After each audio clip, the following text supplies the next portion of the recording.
Muy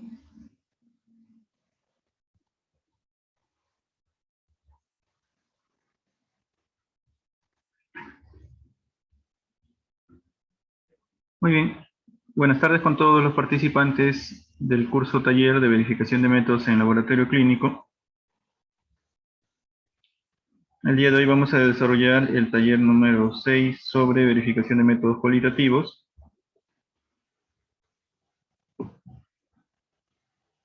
Y vamos a finalizar el curso. ¿Sí? Listo. ¿Qué vamos a entender con análisis cualitativo? Esta es una de las publicaciones que hemos realizado por ahí en Facebook. No es según la definición de una de las guías publicadas por INACAL. Nos dice que es el conjunto de operaciones que determinan las características de una propiedad. La evaluación de estas características pueden ser de modo binario, ¿no? Como utilizando los términos como positivo, negativo, reactivo o no reactivo, e inclusive ahí presente o ausente, ¿no? De un determinado microorganismo, compuesto químico, anticuerpo o antígeno.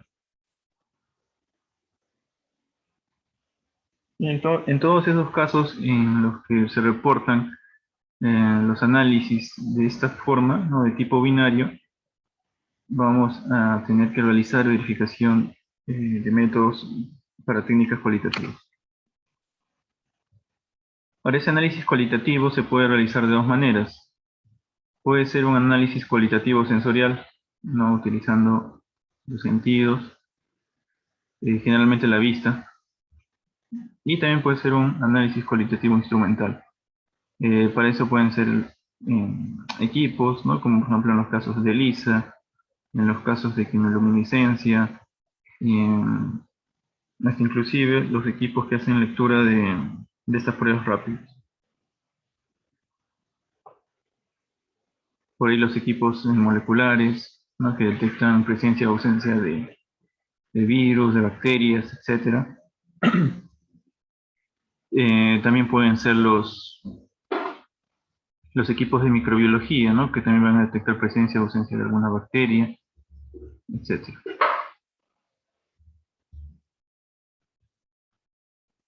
Entonces, en el caso del análisis cualitativo sensorial, nos dice es la interpretación del análisis, es netamente sensorial, se realiza en base a los sentidos, principalmente la vista, ¿no? Se basa en la aparición de un determinado color, puede ser también aglutinación o presencia de una determinada célula, puede ser una reacción química, inmunológica, etc. En este tipo de sistema la respuesta es binaria, es sí o no, ¿no? Y se obtiene de forma directa, ¿no? Sin un tratamiento de los datos. No hay que hacer de repente mediciones, ¿no? Para poder determinar si es que es un sí o un no. Dentro de este grupo se encuentran las pruebas serológicas en cassette, en tiras, los dispositivos médicos comerciales, diseñados para una aplicación concreta, que contienen todos los reactivos necesarios, ¿no? Y en algunos casos incluye un sistema instrumental sencillo, como por ejemplo las pruebas POP, ¿no? Las pruebas de cabecera. En cuanto al análisis cualitativo instrumental, son aquellos que se basan en metodologías como colorimetría, quimioluminiscencia, etc. Y esta medición que se obtiene se transforma en una respuesta binaria, ¿no? Puede ser del tipo positivo o negativo, reactivo o no reactivo, presencia o ausencia. Y por lo tanto va a implicar un tratamiento de datos, porque tiene que transformar una señal o una medición en esta respuesta, ¿no? Binaria. Primero, en estos casos se establece la respuesta instrumental, ¿no? Por ejemplo, a qué valor de absorbancia para la concentración correspondiente al valor al que se quiere cribar, ¿no? O tamizar, y debe compararse con la respuesta instrumental obtenida para cada muestra, ¿no? Lo que conocemos como valor de corte por ahí, ¿no? O a qué nivel de absorbancia voy a decir que son positivos, a qué nivel voy a decir que son negativos. Si es superior al umbral, la respuesta es binaria, ¿no? Va a ser positivo; si es valor inferior, pues negativo. En otros casos puede ser viceversa, también hay esas pruebas. Por ejemplo, en hepatitis B. coli, ¿no? En algunas marcas.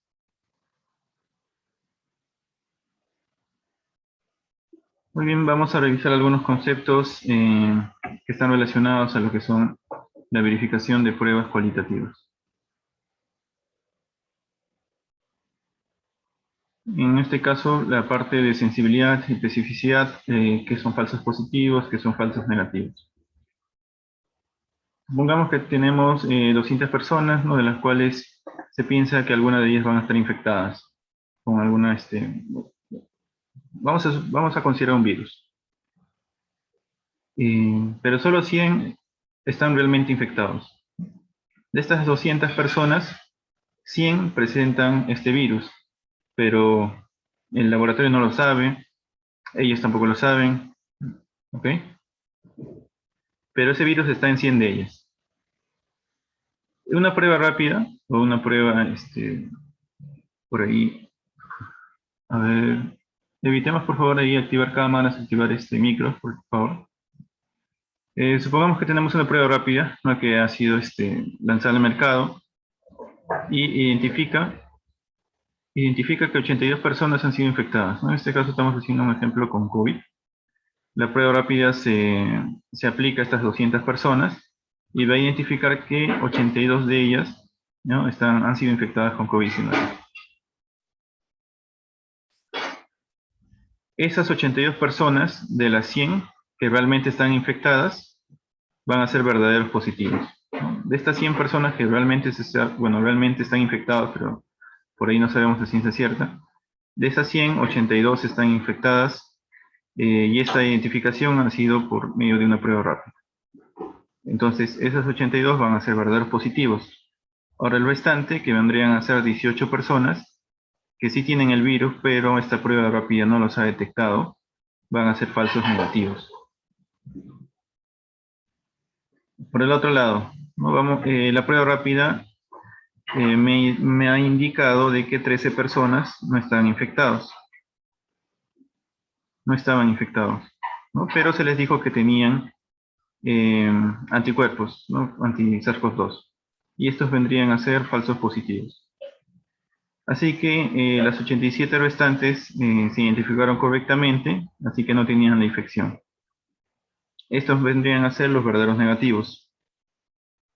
Resumiendo, teníamos un grupo de infectados que en realidad sí sabíamos, perdón, que en realidad no sabemos exactamente si estaban infectados. Teníamos otro grupo de 100 personas no infectadas.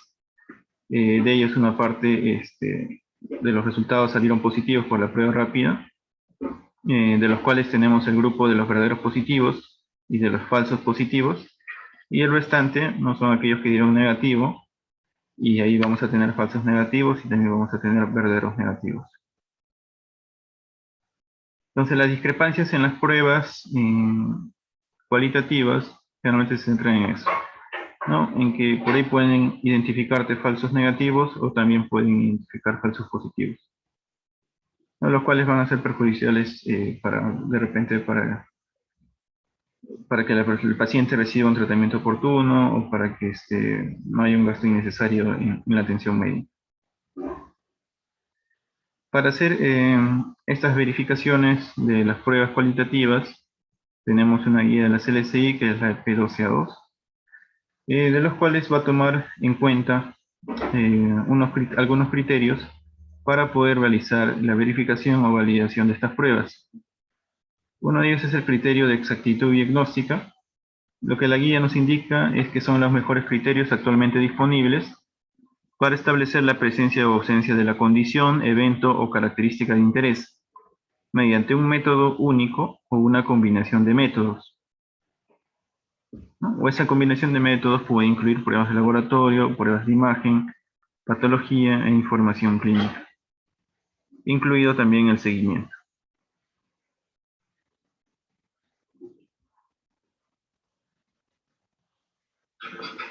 Y ojo acá, ¿no? Nos dice que son criterios, puede ser un método único o puede ser una combinación de métodos. Actualmente no venimos utilizando lo que es ya las pruebas.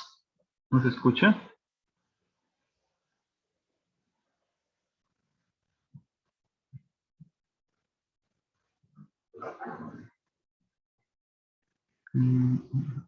Sí se escucha. Quizá Rosa tiene algún problema con su micro.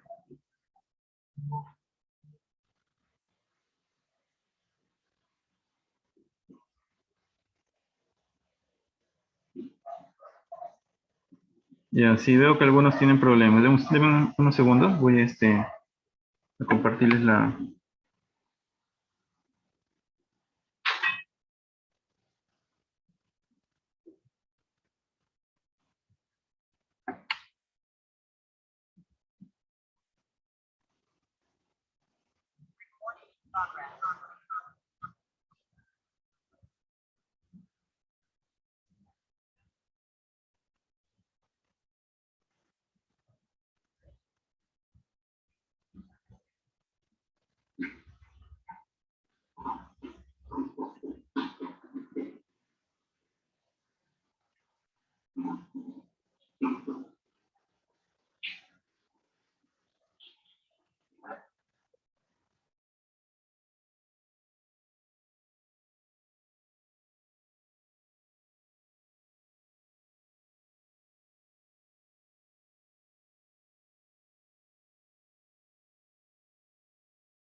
Ya, listo.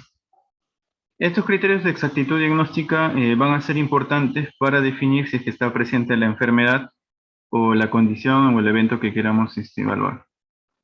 Entonces, de acuerdo a esto, vamos a decir que el paciente en realidad está enfermo o el paciente en realidad está sano. Ahora, no tiene que ser una prueba de laboratorio, no tiene que ser en general una combinación de pruebas. Por ejemplo, en el caso de validar o de verificar una prueba para COVID-19, no se tiene que basar específicamente con la prueba molecular, porque esto también puede salir falso positivo o falso negativo. Para definir esa condición también se tienen que utilizar otras pruebas o incluso el seguimiento clínico, ¿no?, del paciente. Así que esas pruebas que antes conocíamos de repente como gol estándar, ¿no? En realidad no van a ser útiles por sí solas para determinar la enfermedad.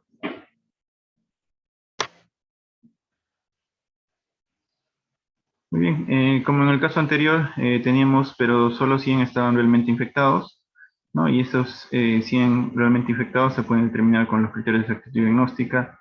Puede ser la prueba de laboratorio molecular positiva, puede ser la presencia de síntomas relacionados a esta enfermedad, pruebas de imagen, etcétera. Listo. Entonces, cuando se realiza la verificación de alguna prueba cualitativa, vamos a tener dos condiciones. La primera de ellas es cuando se va a comparar muestras que van a cumplir estos criterios de exactitud diagnóstica. Y la segunda va a ser cuando comparemos con muestras que no cumplen los criterios de exactitud diagnóstica. ¿Ok?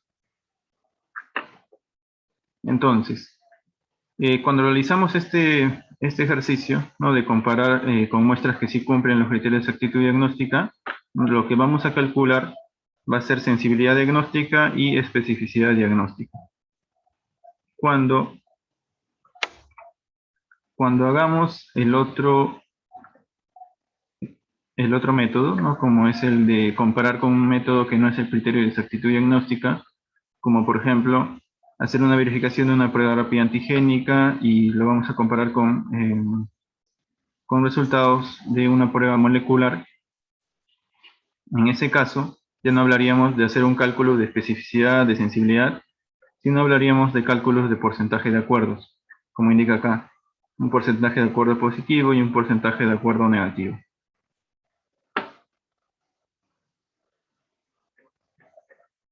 Entonces regresamos al anterior, acá. Pero de repente, cuando comparemos esa prueba rápida antigénica con muestras, y vamos a utilizar muestras que han cumplido los criterios de exactitud diagnóstica, esto quiere decir una prueba molecular positiva, un análisis radiológico que muestra presencia de esas alteraciones en los pulmones ocasionadas por COVID, de repente sintomatología que sí está relacionada con COVID, etc. Entonces ahí sí vamos a hacer esos cálculos de sensibilidad y de especificidad. Lo que se hace es una tabla de doble entrada, ¿no? Columnas, se coloca la muestra que van a cumplir los criterios de actividad diagnóstica y en las filas los resultados de la prueba a comparar, ¿no? En ese ejemplo tenemos una prueba rápida. Entonces, vamos a tener 4 cuadros en los cuales tenemos que completar los resultados, y ahí tenemos que indicar del total, no es, bueno, en el primer cuadrante tenemos los verdaderos positivos, luego los falsos negativos, y esto de acuerdo al total de muestras que tienen positivo o tienen la enfermedad. En el siguiente caso tenemos los falsos positivos y los verdaderos negativos. Esto de acuerdo al total de muestras de pacientes que no tienen la enfermedad, que están negativos. Entonces, de acuerdo a eso, se completa este cuadro, y por ahí vamos a calcular la sensibilidad, ¿no? Que va a ser igual a los verdaderos positivos entre la suma de los verdaderos positivos más los falsos negativos. En el caso de especificidad, va a ser los verdaderos negativos entre verdaderos negativos más falsos positivos. Entonces supongamos que la prueba de marca X no tiene según el ejemplo, no teníamos 82 resultados positivos según la prueba rápida, y teníamos 13 resultados positivos, pero que eran del grupo de los negativos. ¿Ok? Entonces ahí tenemos 95 en total. Después, la prueba rápida nos indicó que había 18 negativos, pero en realidad eran positivos. En el siguiente caso tenemos, la prueba rápida nos indicó de que 87 eran negativos y en realidad eran negativos, ¿no? Entonces ahí tenemos verdaderos positivos, verdaderos negativos, 87. ¿Listo?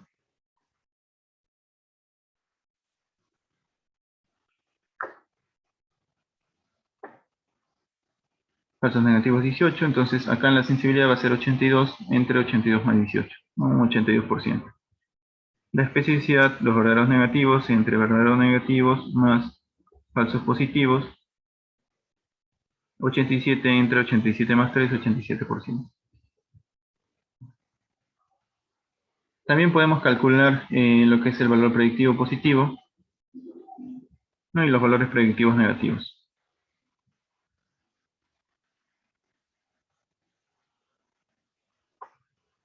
Para este caso, ¿no? Se utilizan los datos de las filas, 82 entre 82 más 13, acá sería 87 entre 87 más 18. ¿No? En el caso de sensibilidad es 82 más entre 82 más 18, ¿no? Y acá 87 entre 87 más 13. Hace la suma en columnas. Listo, entonces ahí tenemos los resultados, ¿no? ¿Cómo interpretamos? Para el caso de sensibilidad, decir 82% significa que de 100 pacientes que están realmente enfermos, esta prueba puede detectar a 82 que están enfermos.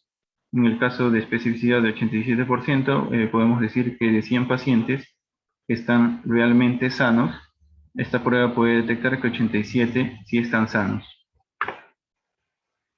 En cuanto al valor predictivo positivo, lo interpretamos de la siguiente manera: este 86.3%, ¿no? De 100 pacientes con prueba rápida positiva, 86.3 o 86, ¿no? Redondeando, probablemente sí están enfermos.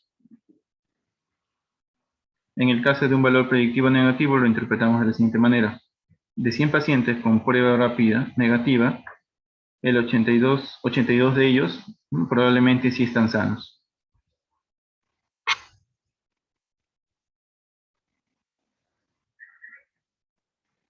El otro caso, ¿no? Cuando los test se comparan con un método que no es el criterio de exactitud diagnóstica, solamente hacemos una comparación. Como les comentaba, hablamos de porcentajes de acuerdo o de concordancia. Es otro término sinónimo también que se utiliza. Entonces acá ya no vamos a llenar los espacios como verdaderos negativos o verdaderos positivos, sino lo vamos a colocar en letras, ¿no? Aquellos resultados del método de comparación que son positivos y en la prueba rápida a comparar también son positivos, completamos en este espacio. Y el porcentaje de acuerdo positivo es similar, solo que bueno, ya no vamos a colocar acá verdadero positivo, sino la letra A, porque ya no estamos hablando de un verdadero positivo. ¿Listo? Acá también se puede calcular un porcentaje de acuerdo global, ¿no? Sumando el positivo-positivo más negativo-negativo, y entre la suma de los cuatro resultados, o del total de muestras o de pacientes. En este ejemplo, nos supongamos que la prueba rápida antigénica me dijo que había 82 positivos y el PCR también me indicó ahí 82, pero la prueba antigénica me dijo que de esos negativos teníamos 18, ¿no? Pero que la prueba molecular me salió positivo. Entonces el porcentaje de acuerdo positivo sería 86, 82 más 18, perdón, 82 entre 82 más 18, un 82%. ¿No? Igual por acá el porcentaje de acuerdos negativos y el porcentaje de acuerdo global. ¿No? Este es un inserto, ¿no? Un inserto de una marca on-site, ¿no? Que realiza en realidad acá porcentajes de acuerdo o de concordancia, ¿no? Comparándolos por ahí con un resultado RT-PCR, ¿no?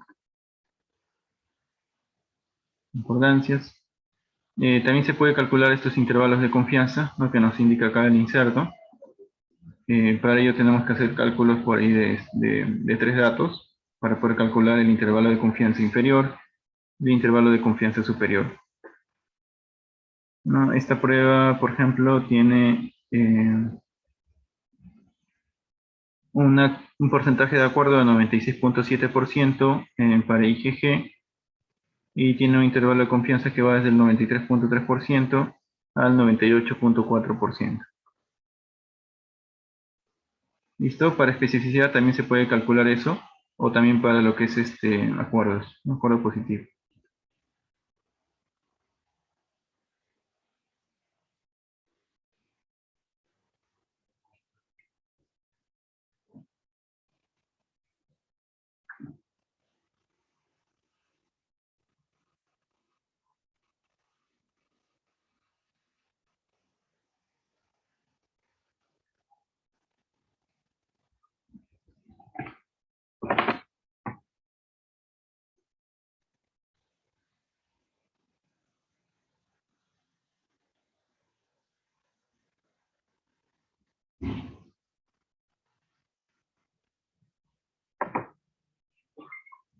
Listo, ahora sí vamos a ir con los ejercicios que se les ha compartido para lo que son las pruebas cualitativas.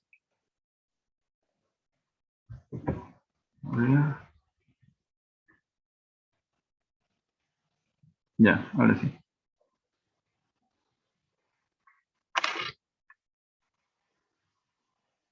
Las verificaciones que puedes hacer a las pruebas cualitativas que tengas en tu laboratorio va a depender mucho de qué tipo de prueba cualitativa es, ¿no? Si es que es una prueba cualitativa sensorial, lo que puedes hacer ahí es simplemente la parte de sensibilidad, especificidad o porcentajes de acuerdo, o incluso por ahí límite de detección.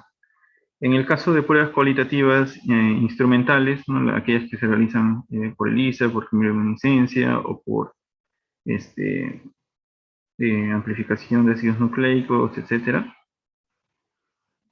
vamos a poder realizar algunas verificaciones adicionales.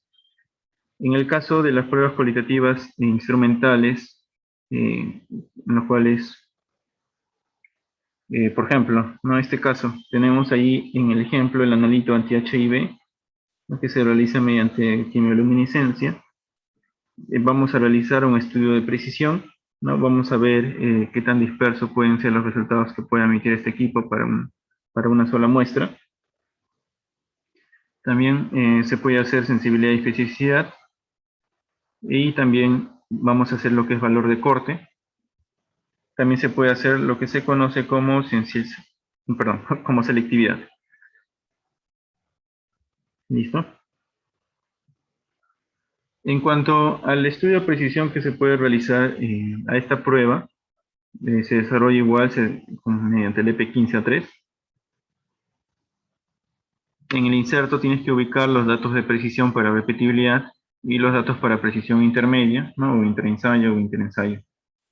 De ahí lo que tomas es los coeficientes de variación, ¿no? Los cuales van a ser, según el nivel de tu control, las especificaciones para hacer la verificación. ¿no? De este caso, estos datos de acá que tengo salen del inserto.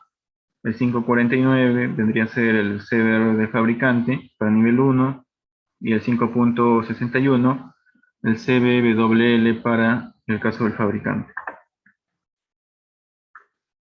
Y se hace de la misma manera que vimos en el taller 1, ¿no? Procesamos ese material en 5 días, hago 5 replicados por día, hasta obtener un total de 25 datos. Se hace un análisis estadístico básico calculando la media y la desviación estándar.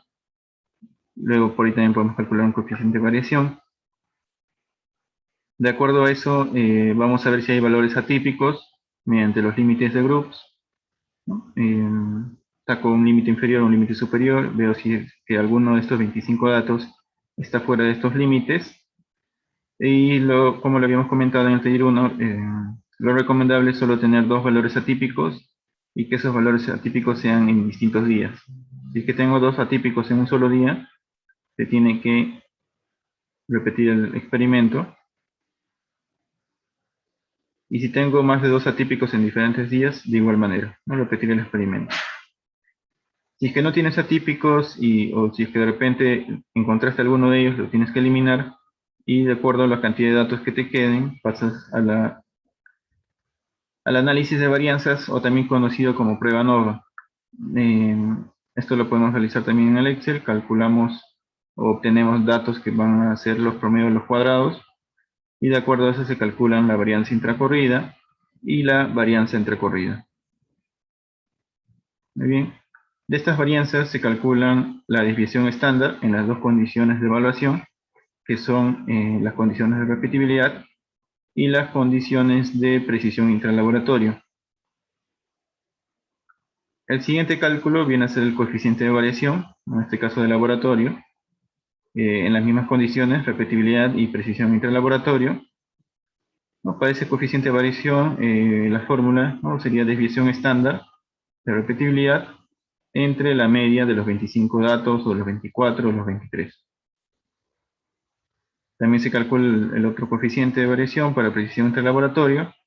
Una vez hecho ese cálculo, tenemos que compararlo, ¿no?, el CBR del laboratorio con el CBR del fabricante. Lo que acá tenemos es de 549 y 561. 549 y 561.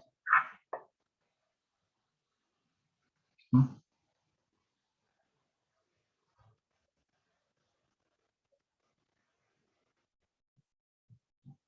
En caso alguna de las condiciones para este nivel te salga como rechazado, y recordemos, tenemos una siguiente alternativa que es evaluar los límites superiores de verificación. Se calcula un VL para repetibilidad y también un VL para intralaboratorio. Luego realizamos la comparación con estos VL. Si es que la condición va a ser aceptado, la verificación de la precisión para esta metodología va a ser como aceptado. Si es que en caso alguno de estos sale rechazado, se tiene que rechazar esta metodología y se tiene que contactar con el proveedor para ver qué acciones se pueden realizar o ajustar de repente en el equipo o de repente evaluar el reactivo para poder volver a repetir este experimento. Realizamos los registros de analista, revisión y aprobación y liberamos el informe, ¿no?, para su aprobación. ¿Listo?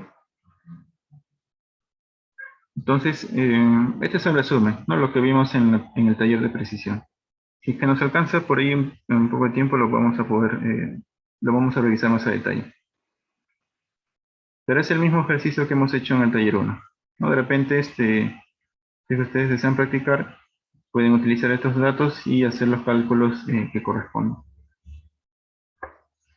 Muy bien. La siguiente verificación que realizamos en las pruebas cualitativas, vamos a esperar que cargue, es la sensibilidad y la especificidad.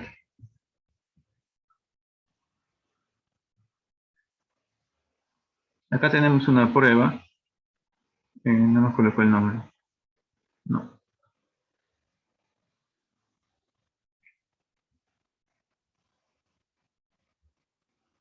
Esta es una prueba cuyo punto de corte es mayor a 30. Esto quiere decir que si es que el analizador me reporta, no sé, 35, voy a decir que es positivo. Si es que me reporta 28 o 29, o incluso 30, voy a decir que es negativo. Entonces acá tenemos los resultados del método en evaluación. Estos son los valores que me arroja el equipo. Y acá está la interpretación. Si el punto de corte es mayor a 30, este 198 es positivo, estos de acá también.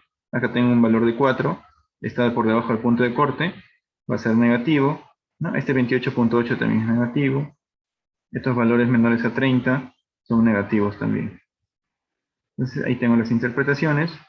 Ahora, acá se ha hecho con un N de 20, que es lo mínimo recomendable, ¿no? Puedes, si que según tus posibilidades puedes conseguir más muestras, lo realizas con mayor cantidad.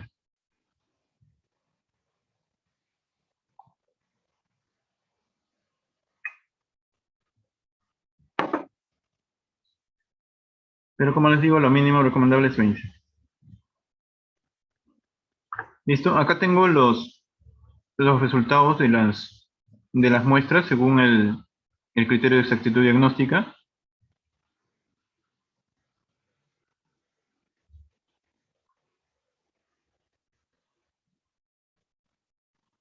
¿Listo? Entonces, como les comentaba, tenemos que hacer una tabla de doble entrada. En las filas tienen aquí los resultados del método en evaluación y en las columnas los resultados de los criterios de exactitud diagnóstica. Acá tenemos la columna de positivo, que, bueno, positivo va a significar enfermos, y los resultados negativos va a ser sanos. Puede ser también lo contrario, ojo. Puede ser que positivo sea sanos y que negativo sea enfermos. Eso puede pasar en algunas pruebas. ¿Sí?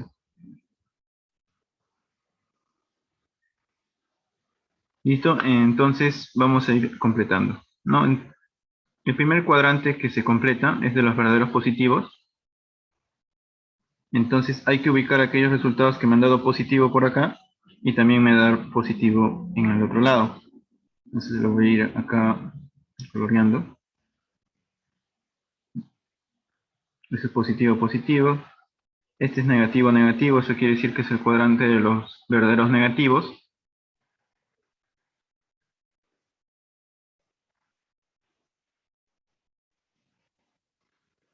Vamos a ponerlo de amarillo. No, ¿qué color? Amarillo.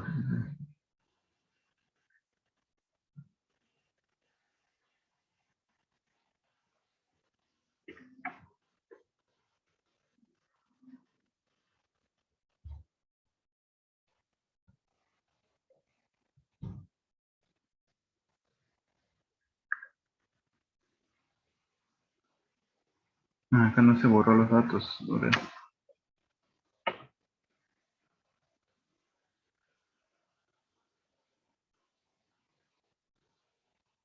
Ya, ahí.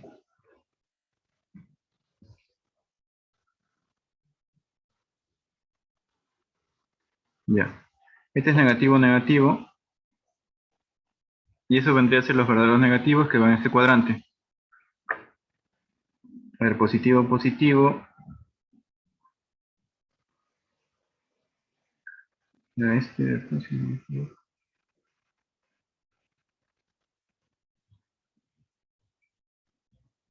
positivo, positivo. Vendría a ser los verdaderos positivos.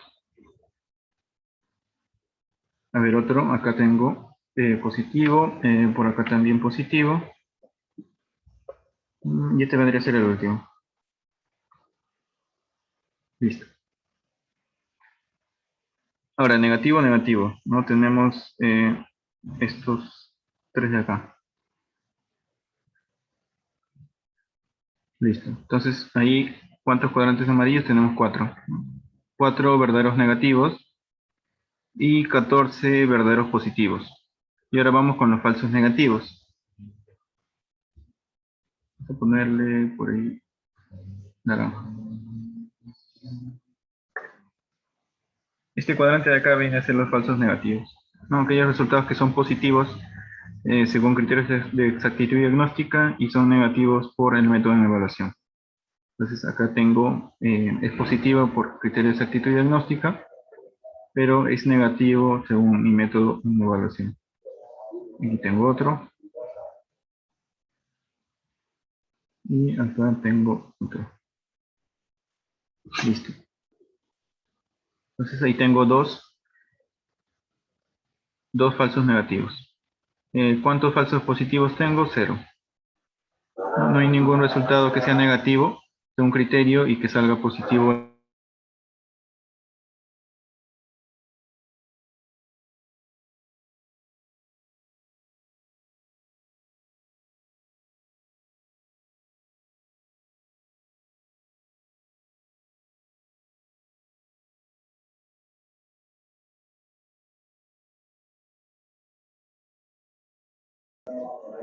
Ok, entonces de acuerdo a eso vamos ahora a calcular la sensibilidad y la especificidad.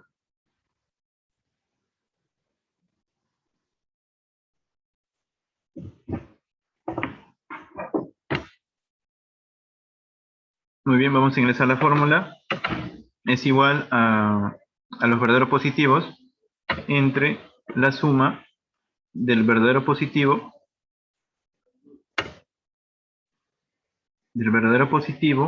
más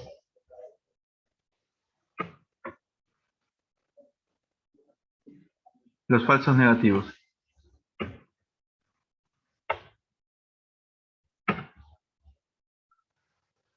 Muy bien, ahí sale 87.5%.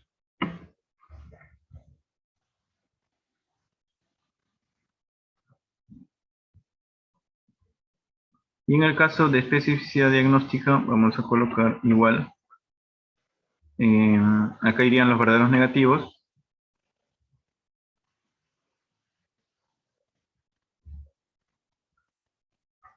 Entre la suma de verdadero negativo más el falso positivo. El paréntesis y esto en porcentaje, ¿no? Entonces ahí tengo calculado la sensibilidad diagnóstica y la especificidad diagnóstica. Entonces acá los resultados, lo voy a colocar acá en la parte de conclusiones. Acá tengo los datos del fabricante, ¿no? El cual me dice que ha utilizado por ahí 2.464 muestras. Ese es su N, nosotros hemos utilizado 20. La sensibilidad diagnóstica que él reporta es de 99.5. También reporta su intervalo de confianza, este es importante. Eso sí tiene que tener el inserto. En el caso de especificidad diagnóstica, ha reportado 99.2% y también un intervalo de confianza que va desde el 88% al 99%. Listo, entonces acá vamos a colocar nuestros resultados, en donde dice resultado de laboratorio, para sensibilidad es 87.5 y para especificidad es de 100%. Listo. Ahora, en el caso del criterio de aceptación, ¿cuál va a ser nuestro criterio?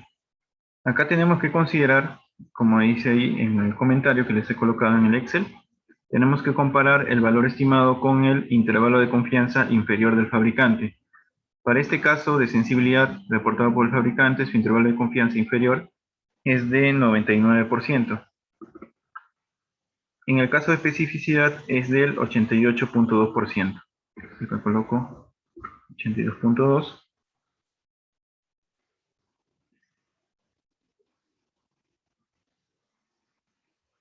Entonces, el criterio de decisión tiene que ser en base a este criterio de aceptación.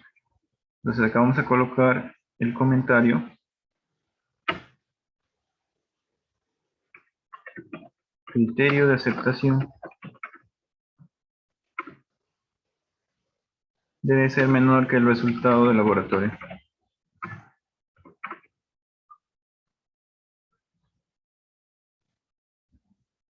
¿Listo? Entonces acá vemos que 99% es mayor que 87.5. En el siguiente caso, 100% sí es mayor que 88.2, ¿no? Así que para el de especificidad lo tenemos como aceptado. Aceptado.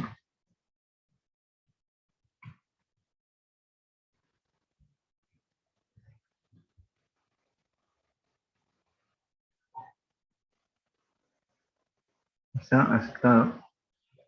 Pero en este caso no vamos a considerar como rechazado, sino se coloca como evaluar intervalo de confianza del laboratorio.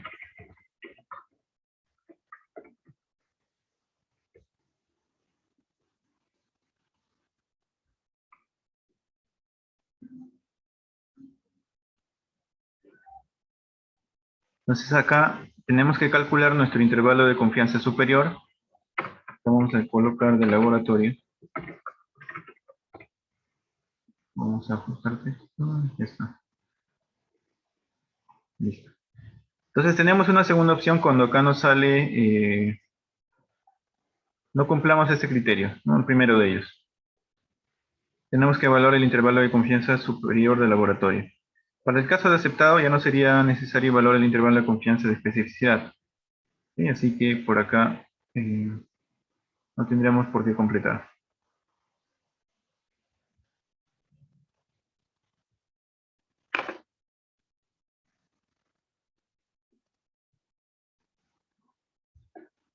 Listo.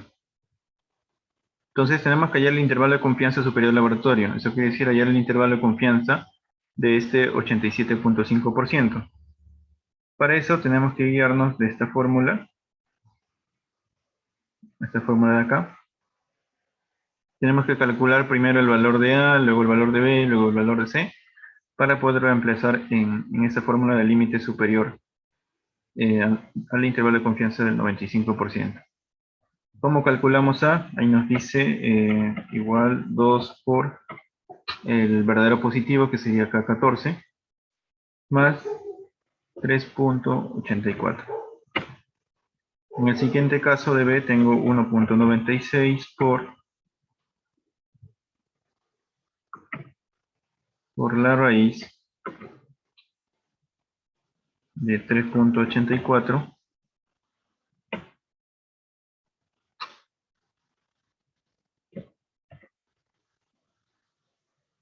más 4 por, voy a abrir paréntesis, verdadero positivo más falso negativo, cierro paréntesis, lo divido entre, abro un paréntesis, la suma de verdadero positivo, no, así, verdadero positivo,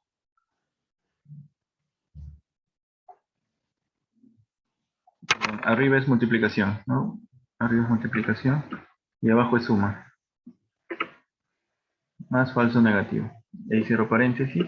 A ver, está bien. 1.96 por raíz de 3.84 más la multiplicación, verdadero positivo más por falso negativo, entre la suma. Está bien.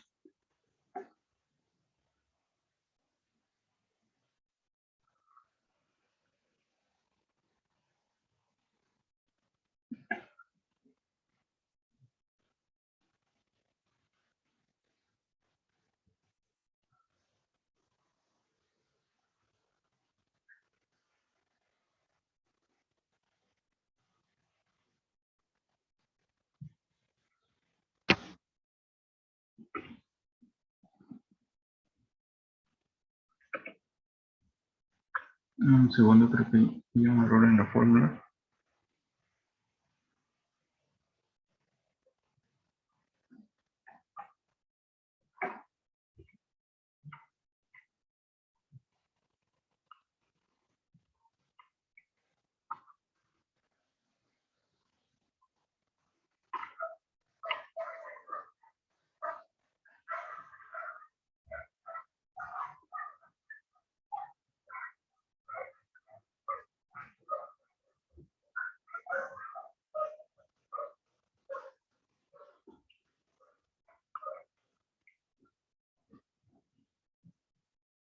Sí, hay un error en esta fórmula B. La fórmula es esta. Esa raíz tiene que ser para todo esto de acá. Entonces acá solamente vamos a corregir Vamos a colocar un paréntesis acá y un paréntesis al final para que saque la raíz a todo esto. Listo. Ya está. Ahora tenemos que calcular C. Acá vamos a colocar igual 2 por, abrimos un paréntesis, verdadero positivo. Sería 14 más falso negativo. Sería 2. ¿Ok? Cierro paréntesis. Y voy a sumar 7.68. Listo. Entonces, acá ya podemos calcular nuestro límite superior, ¿no? El del intervalo de confianza 95%. Entonces acá voy a colocar igual, coloco 100 por, abro un paréntesis, coloco A más B, cierro paréntesis y lo voy a dividir entre C.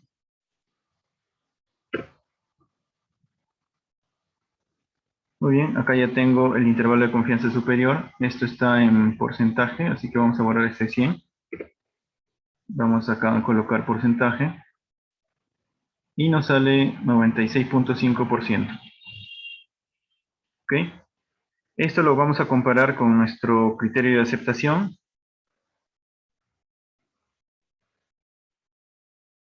Y nos sale todavía menor, ¿no? Todavía no alcanzamos ese 99%.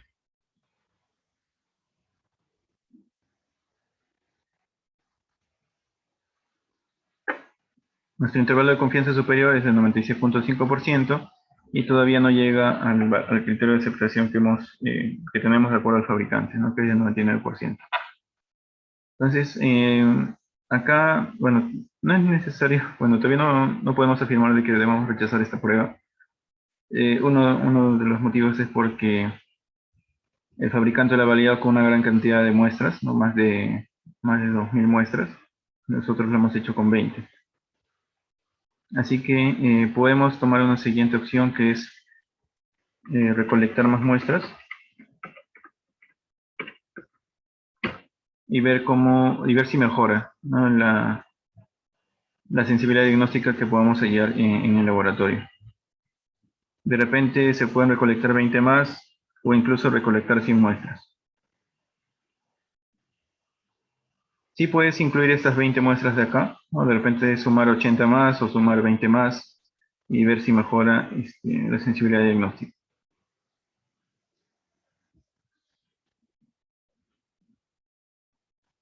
Listo. Ahora veamos otro ejemplo de sensibilidad y especificidad. Acá ya no les he colocado esta tabla de acá de los resultados, ¿no? Simplemente puse la tabla de doble entrada. Acá tengo el método en evaluación. Acá tengo los resultados de los criterios de actitud diagnóstica. Ahora tengo 12 verdaderos positivos, tengo 4 falsos negativos, tengo 4 falsos positivos y tengo 12 verdaderos negativos. Entonces acá sería una suma para este 16 vendría a ser el total de positivos, ¿no? Para los criterios de actividad diagnóstica. Y acá vendría a ser también 16. Acá también. Y acá. Bien. En total serían 32 muestras que se han revisado en este estudio de verificación, ¿no? ¿Cuál sería la sensibilidad? Colocamos igual los verdaderos positivos, ¿no? Entre la suma de verdadero positivo más falso negativo. Cierro paréntesis y ahí tengo.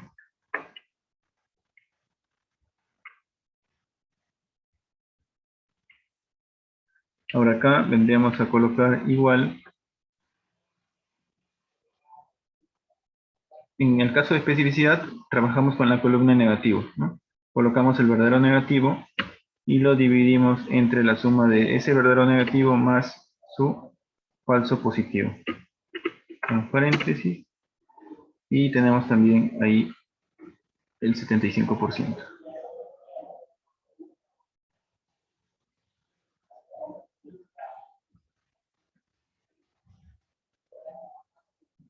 Muy bien, vamos a calcular ahora sí los intervalos de confianza tanto para sensibilidad como para especificidad. Sí, de repente voy a ir copiando acá las fórmulas.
Ahora, en el caso de B sería igual a 1.96 por, escribo raíz,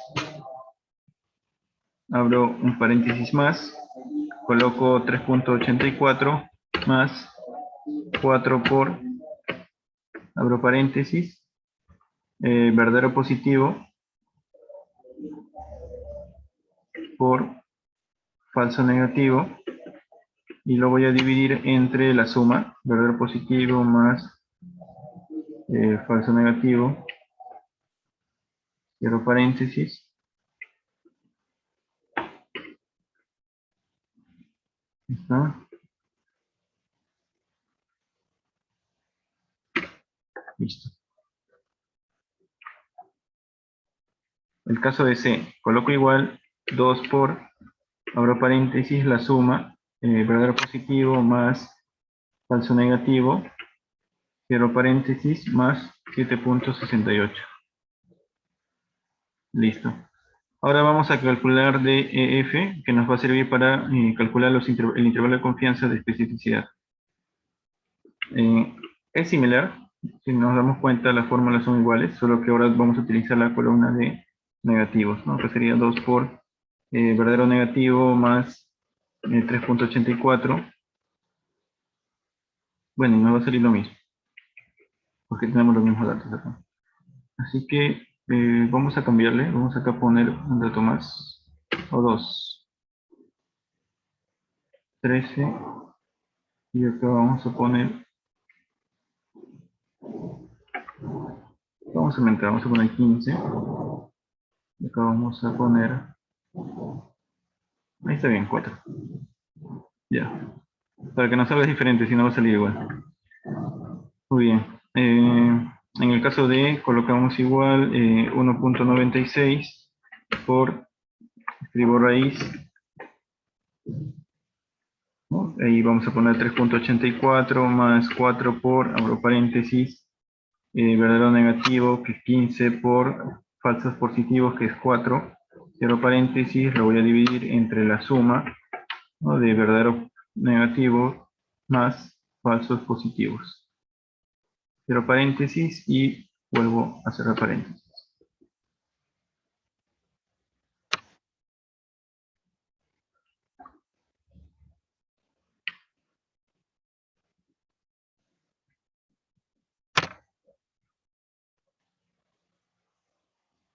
¿Listo? Ahora el cálculo de f, que tendría que ser igual a 2 por, cierro paréntesis, la suma, 15 más 4, cierro paréntesis, más 7.68. Listo.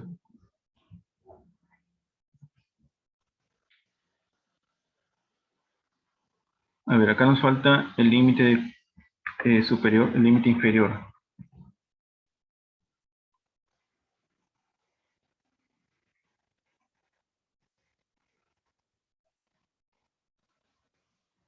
Acá está el límite inferior. Vamos a achicar esto un poco más.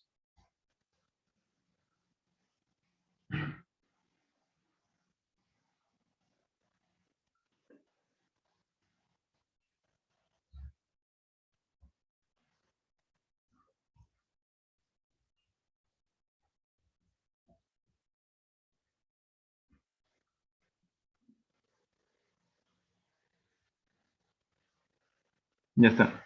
Acá, en intervalo de confianza para sensibilidad tenemos el intervalo de confianza inferior y acá el intervalo de confianza superior. ¿Sí? Para sensibilidad sería igual a la suma. No, en inferior sería la diferencia, ¿no? A menos B, voy a abrir paréntesis antes. A menos B entre C. Esto doy enter y esto lo convierto en porcentaje. Para el caso superior sería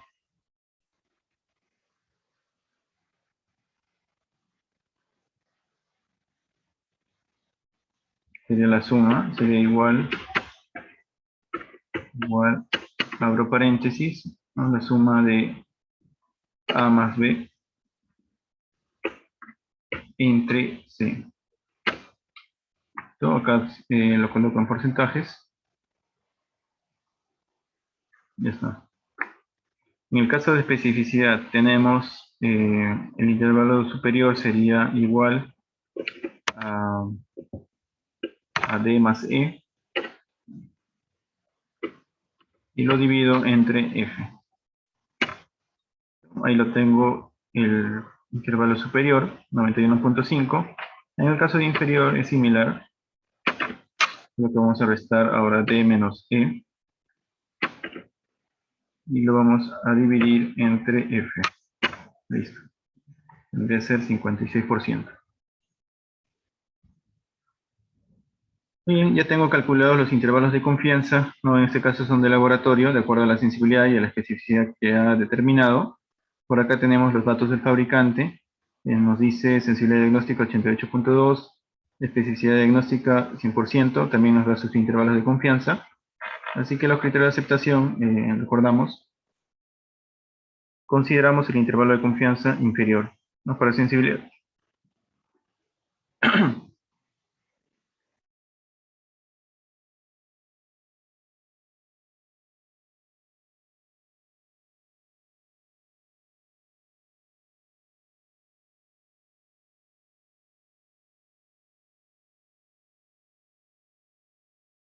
Listo, disculpen. Como decía, el criterio de aceptación, tenemos para sensibilidad, vendría a ser el intervalo de confianza inferior del fabricante, que nos dice 97.7%. No, perdón, 79.7%.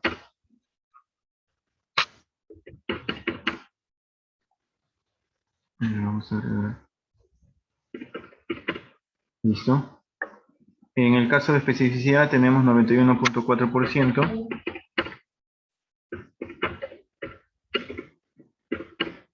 ¿Está? ¿Cuáles son los resultados del laboratorio? Sería en sensibilidad 75% y en especificidad sería 78.9%.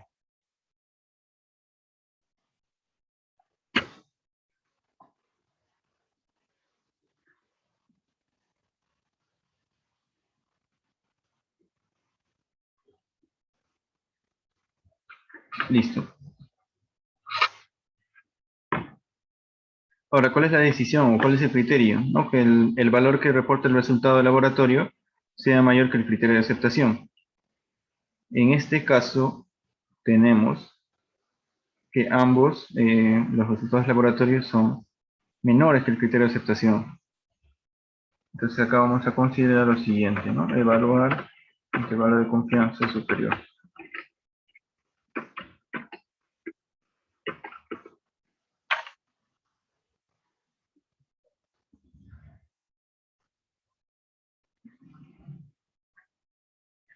Ojo que no estamos comparando la sensibilidad que yo determino en mi laboratorio con la sensibilidad del fabricante. Lo que se compara es con el intervalo de confianza inferior del fabricante. ¿Ok? No comparamos sensibilidad con sensibilidad, sino la sensibilidad con el intervalo de confianza inferior del fabricante para sensibilidad. ¿Listo? Ahora, como nos ha salido menor que ese intervalo de confianza inferior del fabricante, tenemos que evaluarlo con nuestro intervalo de confianza superior del laboratorio, no del fabricante. Entonces, ¿cuánto es el intervalo de confianza superior para el caso de sensibilidad? Acá lo habíamos determinado, era 89.8. Lo vamos a colocar en porcentaje. 89.8. Para especificidad, el intervalo de confianza superior salió de 91.5%. Listo, ahí lo tengo. Y ahora, estos intervalos de confianza superior los evalúo con el criterio de aceptación. ¿Ok? Me tiene que salir también mayor que el criterio de aceptación. En este primer caso veo que 89.8 sí es mayor que 79.7. Así que acá en conclusión tenemos como aceptado. Y en el segundo caso de especificidad tenemos que 91.5 sí es mayor que 91.4, ¿no? Y también aquí como aceptado. ¿Listo? Entonces ahí también vamos ahí a considerar la verificación de esta prueba, ¿no? Que está en evaluación. ¿Listo? Entonces ahí estamos verificando la sensibilidad y la especificidad de esta prueba cualitativa. Vamos a ver el siguiente ejemplo. Esto ahora es de concordancia, ya no hablamos acá de especificidad y sensibilidad, sino de concordancia. Y esto es porque estamos comparando un método con otro método cualitativo. De repente una prueba antigénica con una prueba molecular, o de repente una prueba rápida para HIV con una prueba de quimiluminiscencia para HIV. ¿Listo? Entonces, de acuerdo a eso, acá tenemos resultados, ¿no? Que vendrían a ser los resultados del método en evaluación, ¿no? Como les digo, puede ser una prueba rápida, y acá el resultado del método comparativo, que puede ser una quimiluminiscencia, ¿no? En este caso, por ejemplo, de repente de anticuerpos anti-COVID, ¿no? Tiene un punto de corte, el otro caso también tiene un punto de corte, no necesariamente tienen que ser iguales, pueden ser diferentes, hasta incluso puedo comparar metodologías, ¿no? De repente una quimiluminiscencia en un equipo A con una quimiluminiscencia en un equipo B, ¿no? Para una prueba eh, infecciosa, por ejemplo. Entonces, acá tengo los valores reportados con su interpretación. Así que tengo que ubicar aquellos que sean positivo con positivo, ¿no? Acá tengo uno de ellos. Vamos a colocarlo como amarillo. ¿Dónde más ubico? Acá hay otro. Y acá hay otro. Ahora, el otro detalle también acá, lo mínimo, si ese valor 20 muestras. Positivo con positivo, hay otro, no tenemos. Listo, entonces tengo K3. Ahora evaluemos negativos con negativos, no aquellos negativos por mi prueba que también salen negativos con la otra prueba. Ese le vamos a poner color naranja.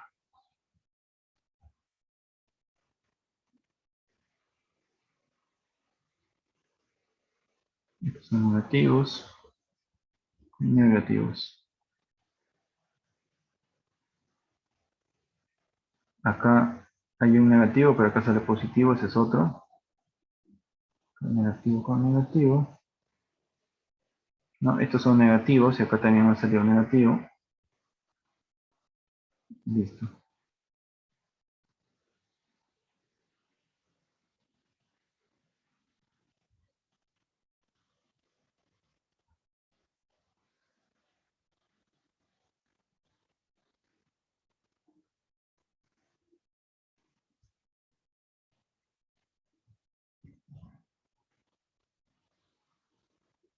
Y acá estos dos últimos también, ¿no? Son negativos y son negativos por acá.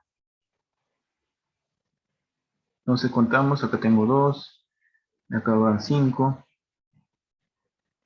Acá van 8.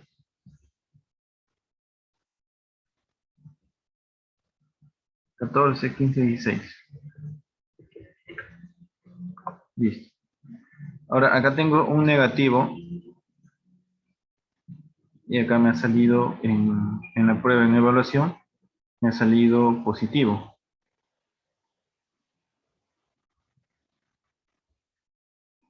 Entonces tenemos acá, ¿no? En la evaluación me salió positivo y en el negativo, y en la parte del comparativo me salió negativo. Entonces acá tendríamos 1.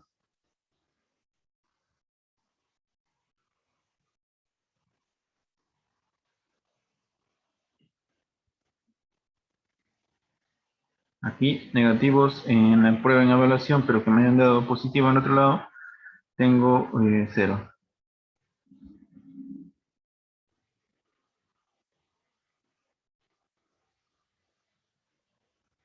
¿Listo? Entonces acá vamos a sumar.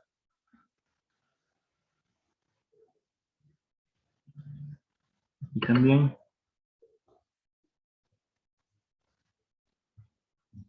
Y aquí la suma total, ¿no? Que vendría a ser 20. 20 muestras. Entonces ahora vamos a centrarnos por acá. Ahora ya no, en este caso, cuando comparamos metodologías, ¿no? Cualitativas, ya no vamos a hablar sobre sensibilidad ni especificidad, sino nos vamos a referir como porcentaje de acuerdos positivos, porcentaje de acuerdos negativos y porcentaje de acuerdos globales. Entonces, ahora cada cuadrante va a tener una letra, ¿no? El que era antes verdadero positivo ahora es A, el que era verdadero negativo antes ahora es D. Al costado de A, el que antes era el falso positivo ahora es B, ¿no? El que era antes falso negativo ahora es C. Entonces, el porcentaje de acuerdos negativos va a ser igual, tengo que trabajar ahí en la columna, ¿no? Sería A entre A más C. ¿No? Doy enter, ahí tengo 100%. En el otro caso vendría a ser D entre D más B. Paréntesis y B. Listo, 94.1. También puedo calcular el porcentaje de acuerdos globales, para eso coloco igual. Abro unas paréntesis, A más D sería 3 más 16. Pero paréntesis lo divido entre N, que vendría a ser 20 muestras que hemos trabajado hoy. La concordancia observada es de 95%, ¿no? Que vendría a ser el porcentaje de acuerdos globales. Mi criterio de aceptación para este tipo de evaluaciones es que sea mayor al 80%.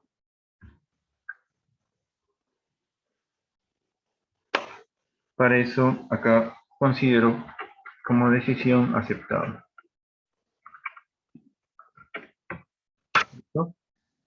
Luego tengo que calcular un nivel de concordancia, en este caso un índice kappa. Para ello tengo que calcular la proporción esperada por azar, o conocido como PE, y la proporción total de concordancia observada, conocido como PO. Luego, de acuerdo a una tabla de índices kappa, tengo que evaluar el grado de acuerdo o el grado de concordancia. Y lo ideal es de que ese índice kappa me salga entre 0.8 y 1, ¿no?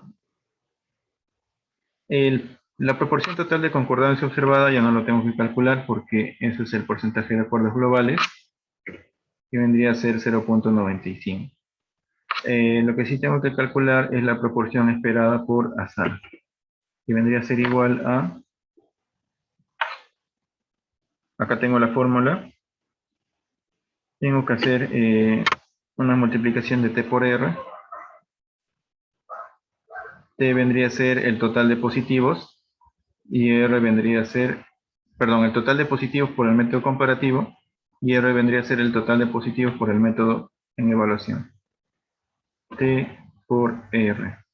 Cierro paréntesis y ahora lo sumo con U por S. Abro paréntesis. U vendría a ser el total de negativos del método comparativo. Lo multiplico por S, que vendría a ser el total de negativos del método en evaluación. ¿Listo? A todo ello lo tengo que dividir entre n por n, o n al cuadrado. En este caso sería 20 por 20. ¿Listo? Cierro paréntesis y doy Enter. Tengo una proporción esperada por azar de 0.71. De acuerdo a esto, calculo el índice kappa, que está acá, que vendría a ser igual a la proporción total de concordancia observada, o PO, voy a ver en paréntesis acá, 0.95 menos 0.71, cierro paréntesis. Todo eso lo tengo que dividir entre 1 menos P, ¿no? O 0.71. Listo, doy Enter. Y tengo un índice kappa de 0.83. Entonces, este índice kappa es mayor que 0.8 y tengo un grado de acuerdo casi perfecto o muy bueno.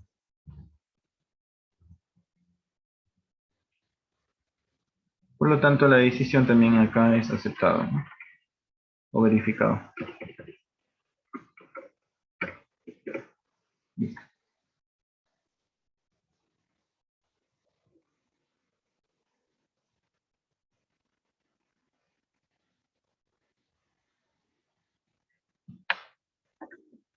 Bien, entonces ya vimos la parte de concordancia. Ahora vamos a ver cómo verificar el valor de corte. En estas pruebas de acá que les había mencionado, ¿no? Las metodologías cualitativas que son instrumentales tienen un punto de corte, ¿no? El cual diferencia los valores que van, perdón, las muestras que van a ser positivas o las muestras que van a ser negativas, o de repente las que van a ser reactivos y las que van a ser no reactivos.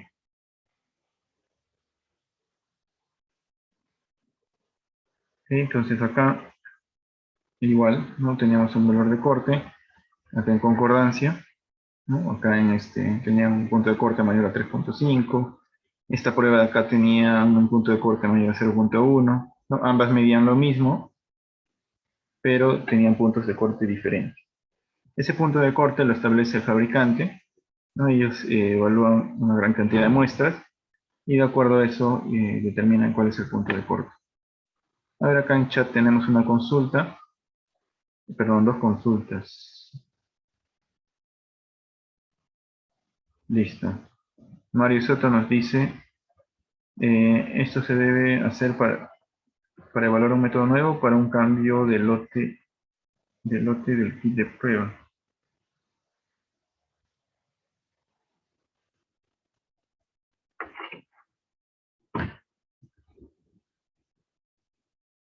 Esto se hace para evaluar un método nuevo. Si es que el lote del kit de prueba no cambia las especificaciones del fabricante o de repente incluso de acuerdo a lo que hemos evaluado anteriormente, no afecta el desempeño de la metodología, lo podemos seguir estableciendo, ¿no? De repente, a ver, vamos a ver el ejemplo. Usted hizo la verificación de esta prueba con muestras que cumplen los criterios de actitud diagnóstica. Consideró la verificación aceptada con intervalo de confianza superior, ¿no? Según este ejemplo. Pero de repente, acá a 6 meses viene otro lote, ¿no? Usted verifica el inserto, los datos son iguales, no ha cambiado, se ha mantenido esta certificación del fabricante, así que todavía considera la aceptación de esa metodología. Sucede que de repente luego cambian las especificaciones, de repente ya no es 93.5, de repente ahora es el intervalo de confianza llega a 90.5, la sensibilidad diagnóstica de repente aumentó, de repente ahora es 88.8, ¿no? Así que por ahí puede evaluar. ¿No? Evalúa con este dato de acá, o incluso con el resultado que le salió en esa metodología, y puede igual considerar todavía aceptado, ¿no? Porque está dentro de esas especificaciones del fabricante.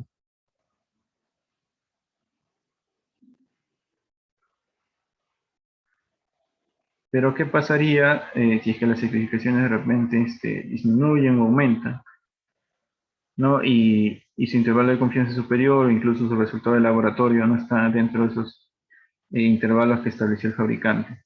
Ahí sí podría evaluar nuevamente el desempeño de la metodología. Pero si no hay mucho cambio, ¿no? Y todavía de repente los resultados que hizo en este estudio se mantienen, no sería necesario realizar una nueva verificación. En ella nos dice el criterio de aceptación mayor 80 para concordancia, de dónde se obtiene. Es una tabla ya establecida, esta de acá. Esta tabla ya está establecida, ¿no? Que son los valores de concordancia. Y el de 8.1 nos indica la tabla que es así perfecto, muy bueno. Acá nos hemos olvidado poner.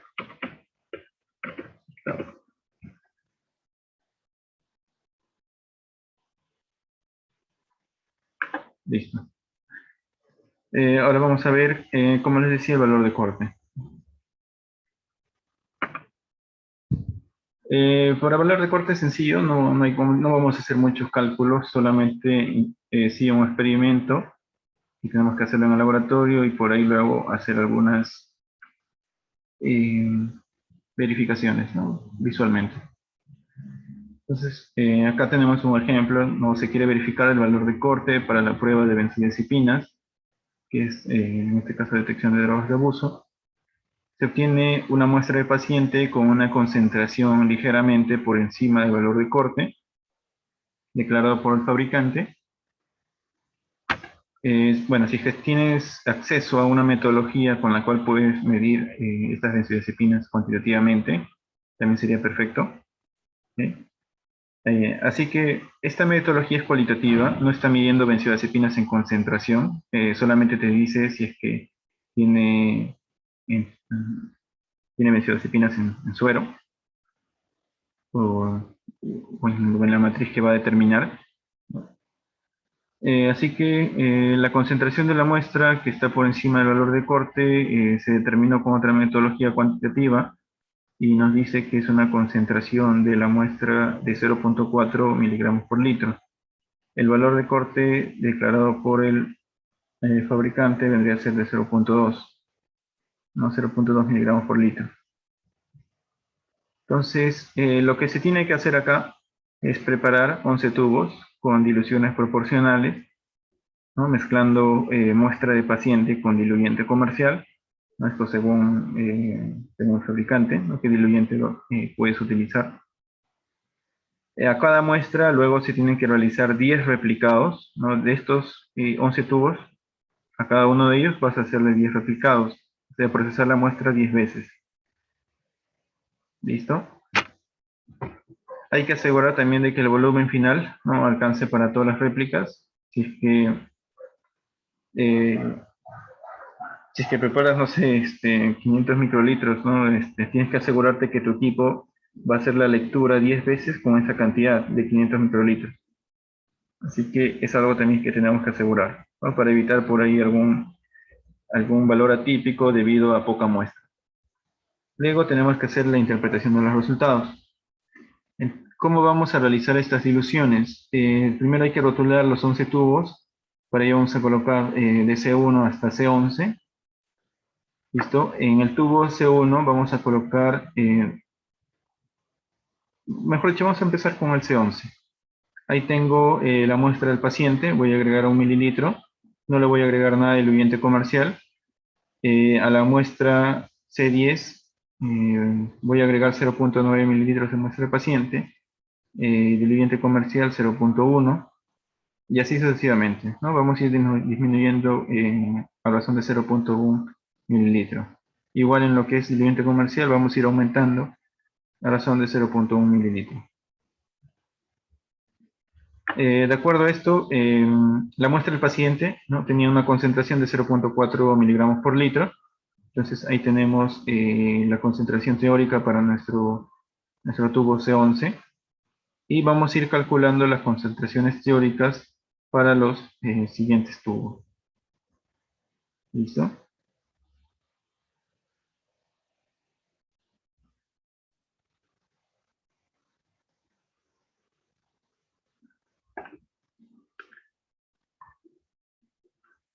Una vez que ya tenemos los 11 tubos preparados, ¿no? Y ya tenemos también calculado las concentraciones teóricas, cada tubo, como les indicaba, vamos a procesarlo 10 veces hasta... lo recomendable es hacerlo el mismo día, ¿no? El mismo día que estamos preparando, ese mismo día también realizar el proceso.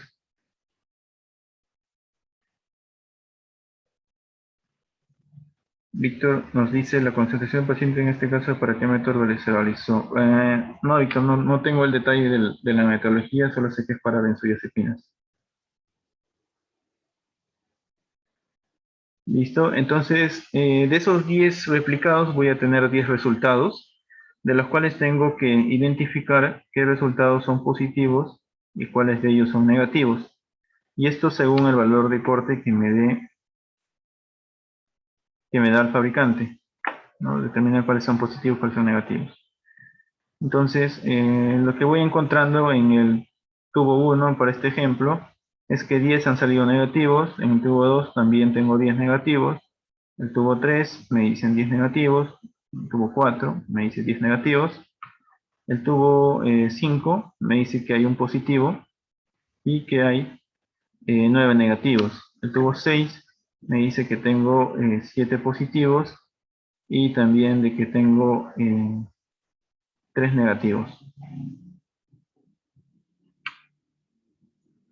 El siguiente, no, me dice tengo ahora 9 positivos y un negativo.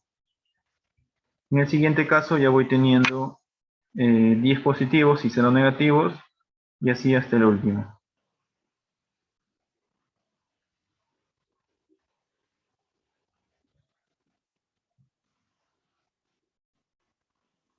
¿Listo? Entonces, de acuerdo a esto, yo tengo que definir una zona gris que va a empezar desde aquella concentración en la cual voy a tener todos mis resultados negativos, que vendría a ser esta de acá. A partir de la concentración 4, tengo solamente resultados negativos. Entonces acá voy a marcarlo. Y el siguiente límite en la zona gris vendría a ser aquel punto o aquella concentración en la cual todos los replicados van a ser positivos, que vendría a ser este de acá, ¿no? La concentración 8. Listo, entonces acá vamos a marcar, esta es la zona gris.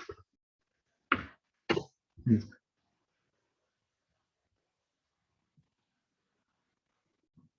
Entonces acá vamos a colocar la zona gris.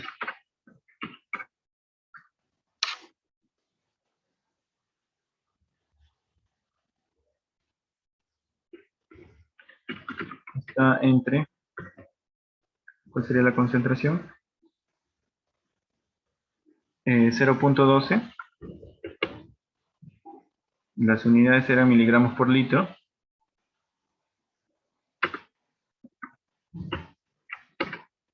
Hasta 0.28 miligramos por litro. ¿Listo? Vamos a...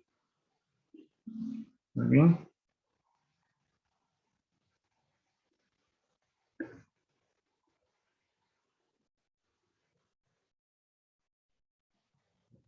¿Cuánto era el valor de corte del fabricante? Era 0.2.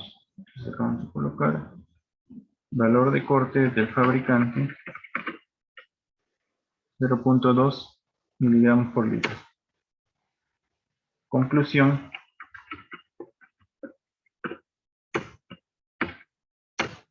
Listo. ¿Cómo vamos a concluir esta parte de verificar el valor de corte? Tenemos que ver de que este valor de corte declarado esté dentro del intervalo de la zona gris que hemos determinado. Entonces acá vamos a colocar como el valor de corte declarado por el fabricante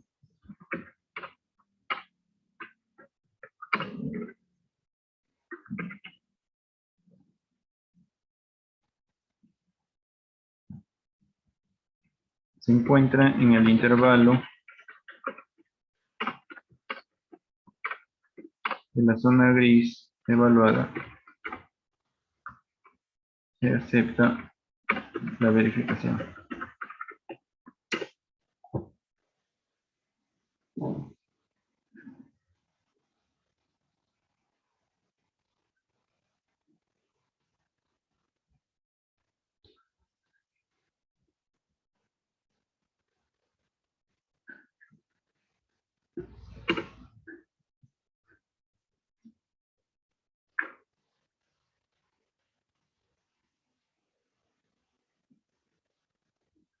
Listo.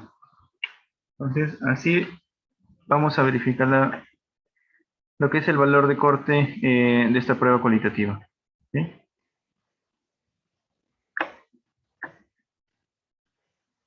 Listo. Tenemos algo adicional que se conoce como selectividad, o también el otro nombre es especificidad analítica.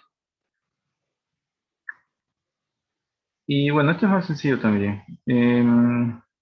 ¿Cuándo se aplica esto? Bueno, el otro nombre también puede ser interferencia, ¿no? Tenemos acá el ejemplo, nos dice dentro de la pandemia de la enfermedad COVID-19, inició en diciembre de 2019, un laboratorio universitario desarrolló una prueba por inmunocromatografía para detección de anticuerpos IgM.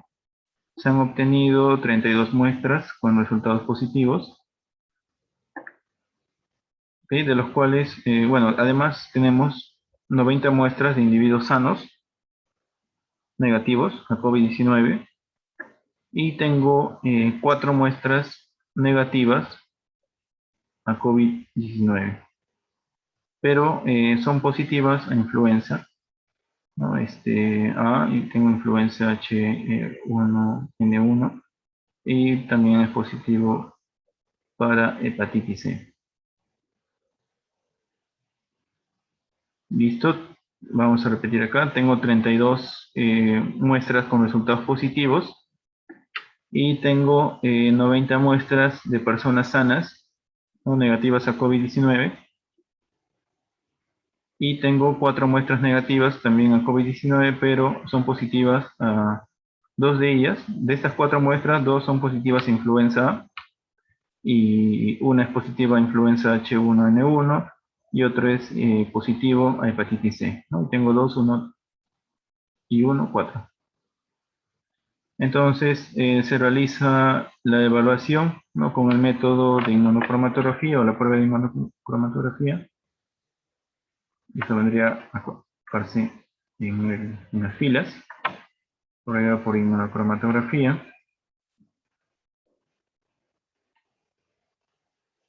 ¿Está? ¿Listo?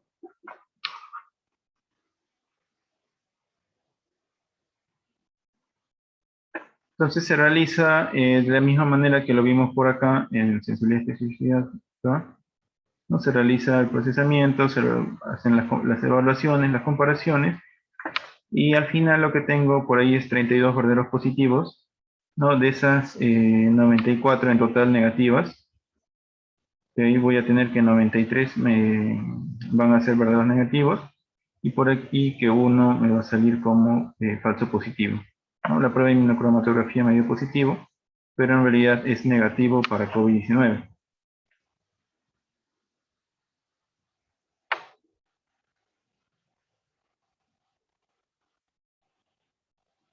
Entonces acá tengo la suma.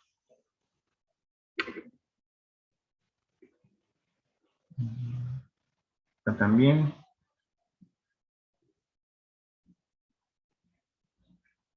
Acá y acá. Listo. Entonces la especificidad analítica para esta prueba sería igual a los verdaderos negativos, que serían 93, entre la suma de falsos positivos, que debe ser 1, más los verdaderos negativos.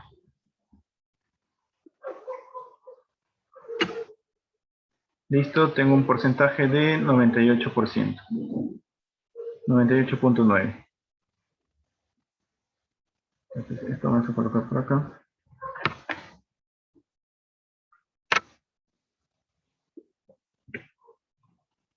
De 98.9%.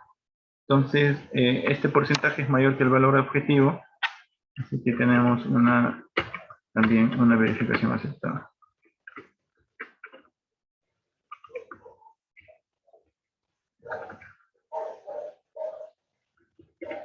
Aunque en este caso, como les decía acá, el laboratorio en realidad ha desarrollado la prueba, ¿no? Entonces, cuando un laboratorio desarrolla y, y realiza el experimento, tendríamos que colocarlo como validación, no como verificación. Validación aceptada. Validación aceptada porque el valor objetivo que se había planteado era el 95%, ¿no? Y aquí salió 98,9%. Listo, entonces esta parte de especificidad analítica o de selectividad, ¿no? Se centra más que todo en la evaluación de las interferencias que puedan presentarse en esas pruebas cualitativas. ¿Listo?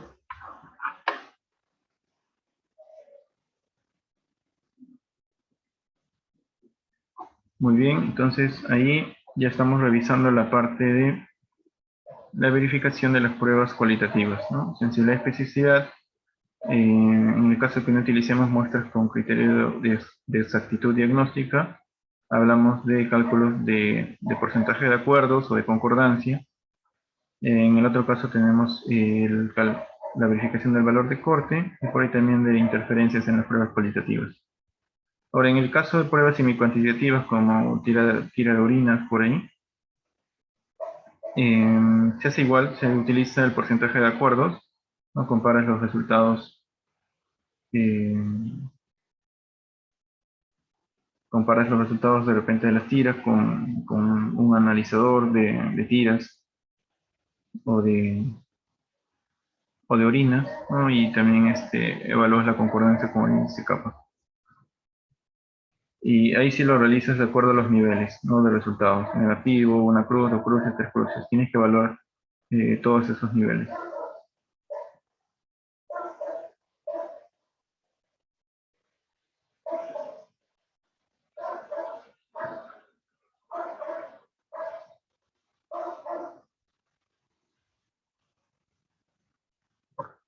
Listo, no sé si por ahí tenemos algunas consultas.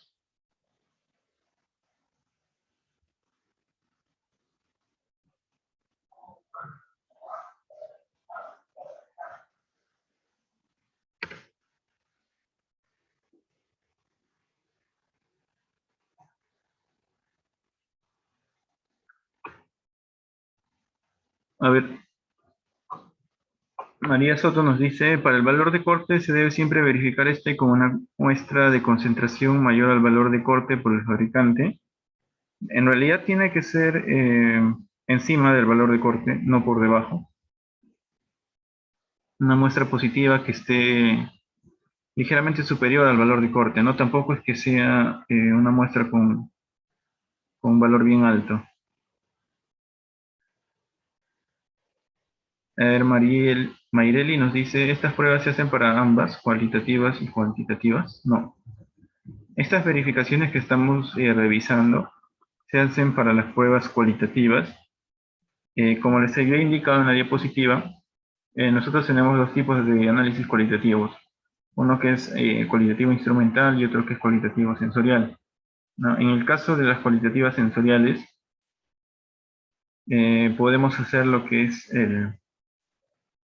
la sensibilidad, la especificidad, ¿no? Por ejemplo, las pruebas rápidas, ¿no? O incluso también los porcentajes de acuerdo. Pero en el caso de las cualitativas instrumentales, ahí le agregamos también el estudio de precisión, el estudio de valor de corte. También se puede agregar en ambas lo que es selectividad, ¿no? O especificidad analítica.